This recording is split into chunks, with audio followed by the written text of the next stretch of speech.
எல்லாருமே வந்து கல்யாண வீடுகளுக்கு போயிருப்போம் இல்லையா? சில கல்யாண வீடுகள்ல பாத்தீங்கன்னா பிரைடை விட மணப்பெண்ணை விட மணப்பெண்ணுடைய தோழி இல்ல தோழிகள் வந்து அதிகமா மேக்கப் போட்டிருப்பாங்க. ரொம்ப அழகா இருப்பாங்க.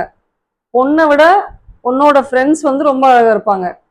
பாக்குறவங்க எல்லாம் பொண்ணு அழகா இருக்கிறான்னு சொல்றாங்களோ இல்லையோ, அந்த பொண்ணோட ஃப்ரெண்ட்ஸ் அந்த பின்னாடி நிக்கிற ரெட் கலர் சாரி நல்லா இருக்கு பத்தியா, பின்னாடி நிக்கிற ப்ளூ கலர் சாரி ரொம்ப அழகா இருக்குல்ல, பொண்ணை விட அழகா இருக்குல்ல, அப்படி பேசுவாங்க.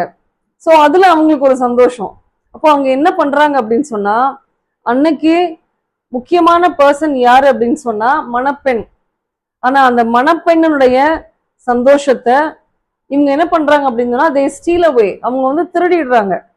அவங்க வந்து அவங்க சந்தோஷத்தை ஃபுல்லா அவன் அனுபவிக்க விடாம அட்டென்ஷனை, அந்த ஆடியன்ஸோட அட்டென்ஷனை வந்து இவங்க அவங்க பக்கமா திருப்பிடுறாங்க.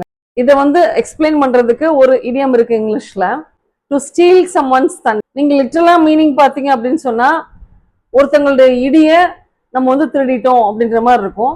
But that's not the meaning.